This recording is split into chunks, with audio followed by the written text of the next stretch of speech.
Студенты любят прыгать, бегать и проходить интересные испытания. У первокурсников есть такая возможность. В Башгу проходят соревнования по спортивному туризму с элементами ориентирования. Площадка расположена в лесу. Главная задача участников – не потеряться, найти контрольные пункты и справиться со всеми заданиями. У нас в команде 10 человек. В состав нашей команды в основном входят спортивные ребята, которые очень веселые при этом. То есть во время даже соревнований мы успеваем пошутить и как бы никогда не отчаиваемся. Многие ребята не представляют, что их ждет, но они уверены, что получат море эмоций. У нас в команде 10 человек, из них 6 парней и 4 девушки. Все из Уфы и пришли себя побеждать. Я не представляю, что такое туризм, и вот сейчас хочу посмотреть их. Может понравится, займусь этим. Каждой команде нужно было иметь с собой компас и фотоаппарат. Это необходимо для того, чтобы, оказавшись в нужной точке, сделать фотографию. Интересно, каково это оказаться с одной картой в лесу и пытаться найти нужную станцию?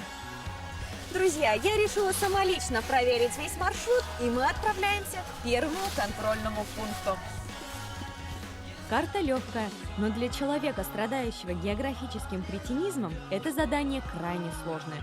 У меня было всего 2 глаза, а у команд их 20, ведь с одного факультета участвуют 10 человек. Этот этап называется заброс веревки. Казалось бы, все просто, карабином нужно попасть в квадратик, но при этом нужна точность. У участников хватает смелости и ловкости для выполнения всех испытаний. Всего контрольных пунктов на площадке 10, 5 из которых с заданиями. Паутина, вертикальный маятник Тарзанка, бабочка, заброс веревки и еще одна точка с испытанием – это секрет, который подготовили организаторы. Основная проводящая организация – это туристический клуб Башкирского государственного университета. Мероприятие называется «Туристический фестиваль» в рамках недели первокурсников. Проводится уже с 2012 года. Замечательная такая традиция у нас. Вот. Это элементы как спортивного туризма, так и элементы ориентирования. Залог успеха заключается в том, чтобы правильно распределить силы на прохождение этапов. Где-то нужно и необходимо ускоряться, а где-то проявить аккуратность и не спешить. Главное условие победы – это время. За каждый штрафной балл прибавляется 30 секунд. После всех побед и промахов жюри подсчитало результаты и определило победителей.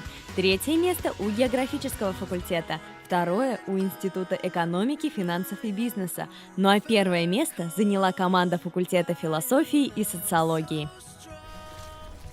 Станции пройдены, испытания завершены. Первокурсники попробовали себя в спортивном туризме. И, возможно, именно в этом нашли свое призвание. Азиля Мулюкова, Александр Лысенко, Земфир Исламов специально для Правком ТВ.